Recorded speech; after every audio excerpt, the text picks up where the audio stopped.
नमस्कार. Zee talkies प्रस्तुत अष्टविनायक यात्रेच्या या विशेष कार्यक्रमात मी पूजा सावंत सर्व भाविकांचं मनापासून स्वागत करते. सगळीकडे अगदी बाप्पामय वातावरण झालंय. म्हणजे घरी येणाऱ्या मंडळींची उठबस, नैवेद्यांच्या पंक्ती, गोडधोड ह्यातच आपण रमून गेलोय. आणि सर्वात महत्त्वाचं म्हणजे ह्या उत्सवात आपण 11 गणपतींच्या दर्शनाचा संकल्प केलाय. आपल्या अष्टविनायक यात्रेतील आजचं चौथं स्थान. आज आपण महडच्या श्री वरद विनायकाचं दर्शन घेणार आहोत. मग तयार आहात? चला तर मग.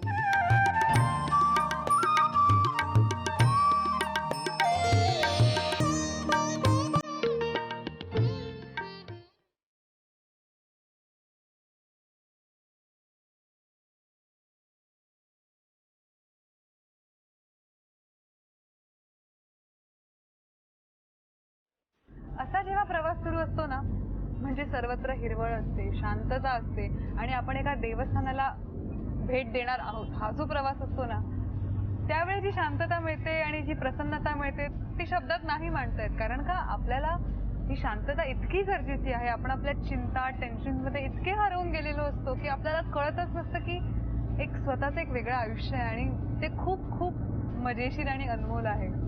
आणि खरंच ती शांतता आत्ता मी इकडे एक्सपिरियन्स करते. थोड्याच वेळात मी वरद विनायकाचं दर्शन घेणार आहे, पण आत्ता मी हा निसर्ग एन्जॉय करते.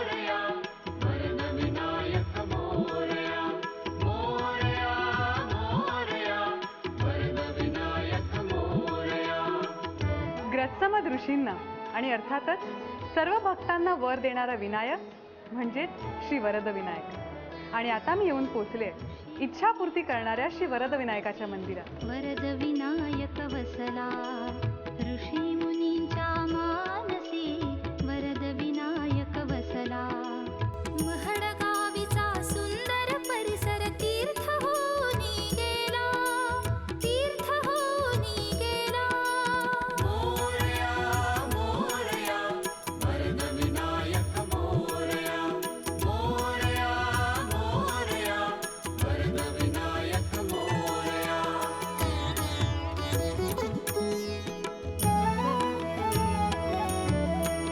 पूर्वाभिमुख मूर्ती साजिरी, पूर्वाभिमुख मूर्ती साजिरी, नक्षीदार सिंहासनी, चार दिशांना पाषाणी. भक्तांविषयी अभिमान बाळगणारा, गणांचा अधिपती, गण या क्षेत्रात वास करणारा, ज्याचं रूप अतिशय प्रसन्न आहे, अशा श्री वरद विनायकाला मी भक्तिपूर्वक नमस्कार करते. मनोवांछित वर देणाऱ्या वरद विनायकाच्या देवळातील नंदादीप इसवी सन 1892 पासून गेली 107 वर्ष अव्याहत देवत आहे, हे इथलं वैशिष्ट्य आहे.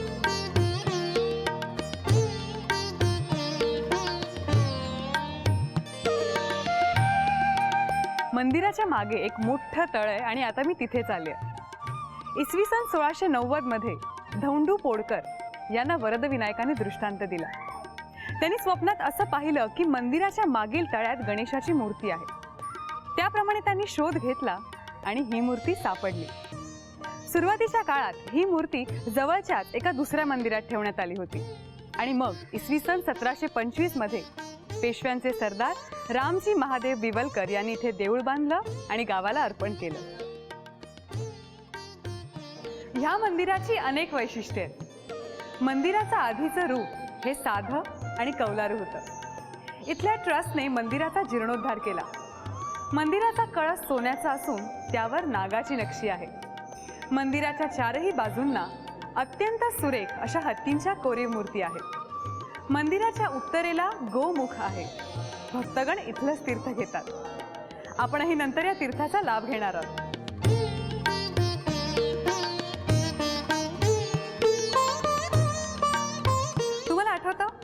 मोरगावात मयुरेश्वरासमोर एक मूषक होता आणि आपण आपली इच्छा त्याच्या कानात सांगितली होती. इथे वरद विनायकाच्या समोर सुद्धा असाच एक मूषक आहे आणि इथेही भक्तगण आपली इच्छा याच्या कानात येऊन सांगतात. तर मग चला, मी माझी आणखीन एक इच्छा मूषकाला सांगितली आहे आणि बाप्पा ही इच्छा नक्की पूर्ण करेल याची मला खात्री आहे. बाप्पा मोरया. आपण वरद विनायकाचं दर्शन घेतोय आणि आता आपण विनायकाबद्दलची माहिती जाणून घेणार आहोत. त्यासाठी आपल्यासोबत आहेत मंदिराचे पुजारी श्री विनय तट्टू जोशी. नमस्कार गुरुजी. ही वरद विनायकाची स्वयंभू मूर्ती आहे, तिची आख्यायिका काय आहे? गणानंत्वा शौनको गृत्समुदो गणपतिर्जगती गणपती स्मरणे विनियोगः या सिद्धमंत्राचा गृत्समुदो नावाच्या ऋषीने पायाच्या एका अंगठ्यावरती उभं राहून तप केलेलं आहे. आणि गणपती त्यांना प्रसन्न झाल्यानंतर गणपतीने विचारलं की मी तुझ्यासाठी काय करू. तेव्हा त्यांनी सांगितलं माझ्यासाठी म्हणून नको, पण इथे येणाऱ्या प्रत्येक भाविकाची इच्छा मनोकामना जी काही असेल ती पूर्ण कर आणि तुझा इथे कायम वास राहू दे असं त्यांनी सांगितल्यानंतर गणपती इथे स्वयंभूरित्या प्रकट झालेले आहेत. ह्या मंदिराचे आणखीन काय वेगवेगळे कार्यक्रम असतात? माघ शुद्ध प्रतिपदा ते पंचमी आमच्याकडे गणेश जयंतीचा उत्सव साजरा केला जातो. चतुर्थीच्या दिवशी 12:39 गणपतीचा जन्म झाल्यानंतर ज्या कोणाला पुत्रप्राप्ती नसेल किंवा ज्यांच्या इच्छा मनोकामना अपुऱ्या राहिलेल्या असतील तर त्यांना ओटीमध्ये नारळ दिला जातो. त्या नारळाची एक वर्षभर पूजा केल्या असता त्यांना ज्यांची जी काही मनोकामना असेल किंवा पुत्रप्राप्ती होण्यासाठी घेतलेला नारळ असेल तर त्याच्याबद्दलचे फळ त्यांना मिळतेच. धन्यवाद गुरुजी. आमच्या झी टॉकीजच्या प्रेक्षकांना अगदी छान माहिती दिल्याबद्दल खूप खूप आभार. आता आपण गप्पा मारणार आहोत मंदिराचे विश्वस्त श्री केदार जोशी यांच्यासोबत. नमस्कार. नमस्कार. आम्हाला या मंदिराबद्दल आणि मंदिराच्या रचनेबद्दल थोडीशी माहिती हवी आहे. म्हणजे ह्याचा जीर्णोद्धार कोणी केला, म्हणजे थोडक्यात इतिहास आणि रचना. आपल्या सर्वांनाच माहिती आहे की हे पेशवेकालीन मंदिर आहे, त्याचबरोबर हे अष्टविनायकांपैकी एक आहे. इथे एक 20 वर्षापूर्वी एक कौलारू मंदिराचं स्वरूप होतं, पण इथे नंदू जोशी, म.वी. जोशी म्हणजे तात्या जोशी ज्यांना आम्ही ओळखतो आणि जे आत्ता संस्थेचे अध्यक्ष आहेत पी.के. लिमये यांनी एकत्रपणे अथक परिश्रम करून हे जे स्वरूप आत्ता तुम्हाला दिसतंय मंदिराचं ते साकार केलेलं आहे. त्या गोष्टीला सुमारे 15 ते 18 वर्ष झालेली आहेत. मगाशी आम्ही मंदिरात प्रवेश करताना आम्हाला एक दत्त मंदिर दिसलं आणि ते थोडंसं अनोखं आहे असं कानावर आलंय, तर त्याची कथा जरा ऐकू. ते मंदिर जे आहे दत्त मंदिर ते बांबूच्या बेटातील मंदिर आहे. की दत्तगुरू जे होते जे बांबूच्या बेटात ते तपश्चर्येला बसत, त्यामुळे ते मंदिर बांबूच्या बेटातलं मंदिर आहे. आणि त्याचबरोबर त्या मंदिरात शनी, राहू, केतू यांच्या मूर्ती आणि त्यांच्या वाहनांसकट मूर्ती तुम्हाला बघायला मिळतील, ज्या महाराष्ट्रात फार दुर्मिळ आहे. मला वाटतं भारतातही फार दुर्मिळ असतील की त्यांचं वाहन आणि त्यांची मूर्ती अशी एकत्र आपल्याला ते दर्शनाला पाहू शकतो. आणखीन एक प्रश्न मला विचारायचा आहे की या देवस्थानाच्या ट्रस्टचे तुम्ही विश्वस्त आहात, हो. तर ह्या नात्याने तुमचं समाजकार्यात किंवा भाविक जे तुम्हाला देणगी देतात सढळ हस्ते, हो, हो. आणि ट्रस्ट जे सामाजिक कार्यात सहकार्य करतं, तर त्याबद्दल थोडं सांगा. नाही, इथे मी एक सांगू शकेन की ही जी तुम्हाला डेव्हलपमेंट दिसते ते भाविकांचा आमच्यावर जो विश्वास आहे त्याचंच रिफ्लेक्शन आहे.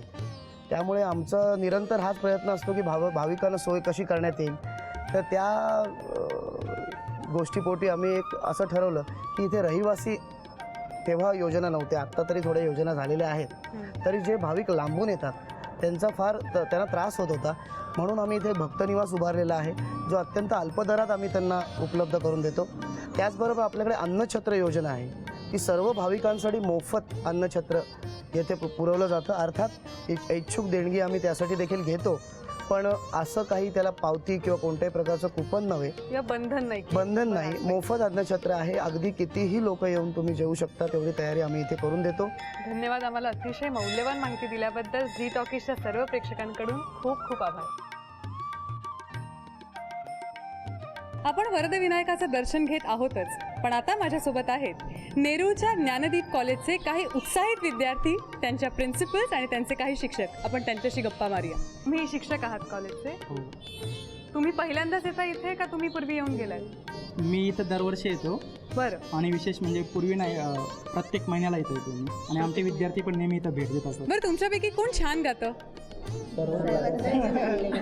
सर्वात छान गातात. क्या बात आहे. मग आता एखादं गणपती बाप्पाचं गाणं होऊन जाऊ दे. देवा तुझ्या दारी आलो गुणगान गाया, तुझ्या आईला माणसाचा जन्म जाई वाया, हे देवा दिली हा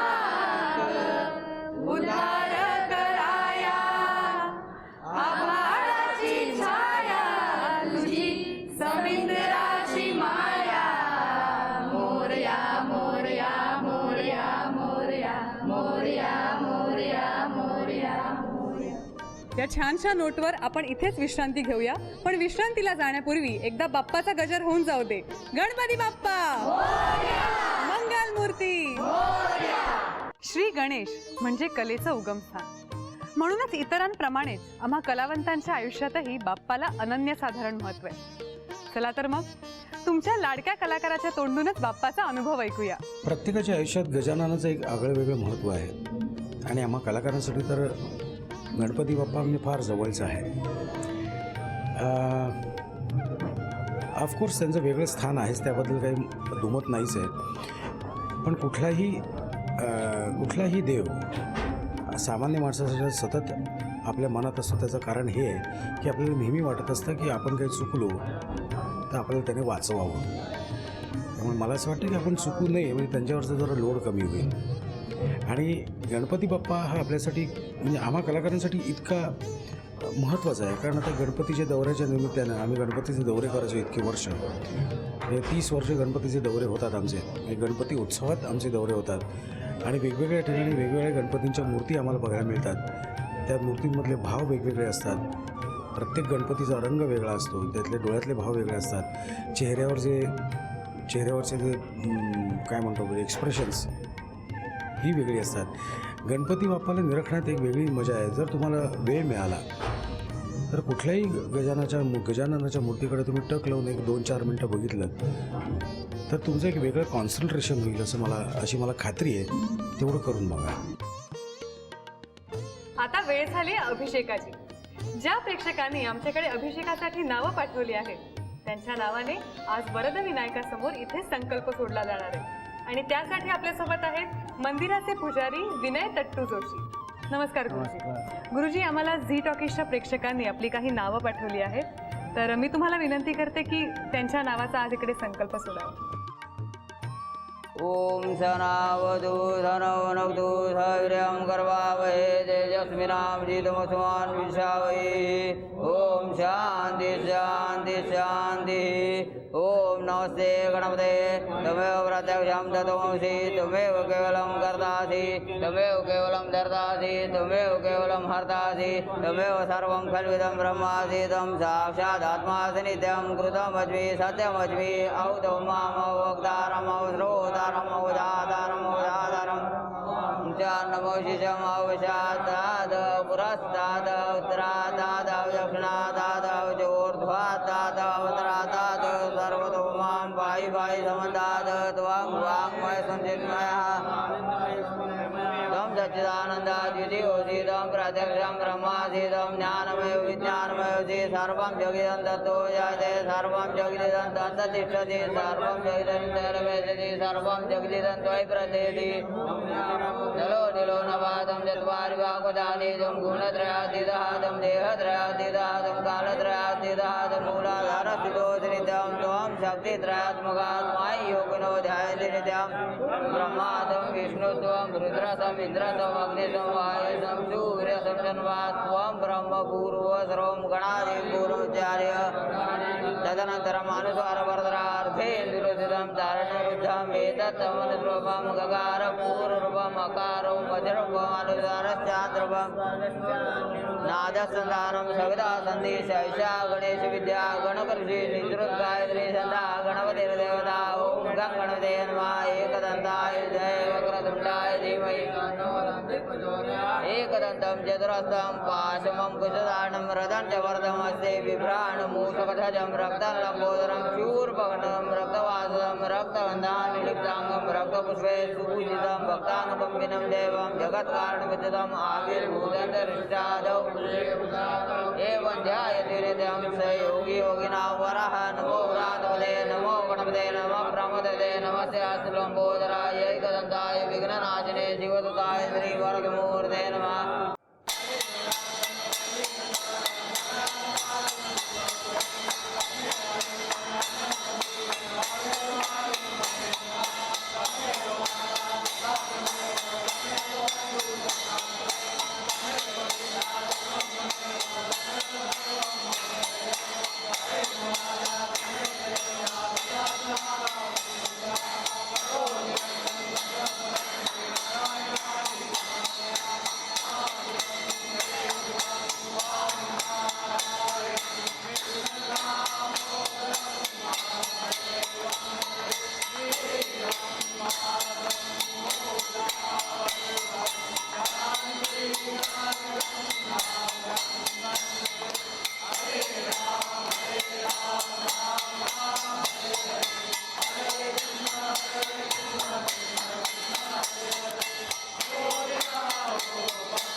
त्र्यंबकेश्वर, सिद्धिविनायक, बल्लाळेश्वर आणि महडचा श्री वरद विनायक, ज्याचं आज आपण दर्शन घेतलं. उद्या आपण दर्शन घेणार आहोत थेऊरच्या चिंतामणीचं. चला तर मग आपली ही अष्टविनायक यात्रा अशीच पुढे सुरू ठेवूया. पण आज मला निरोप द्या. पुन्हा भेटू उद्याच्या विशेष भागात. आणि जाण्यापूर्वी एकदा बाप्पाचा गजर होऊन जाऊ दे. गणपती बाप्पा मोरया, मंगलमूर्ती मोरया.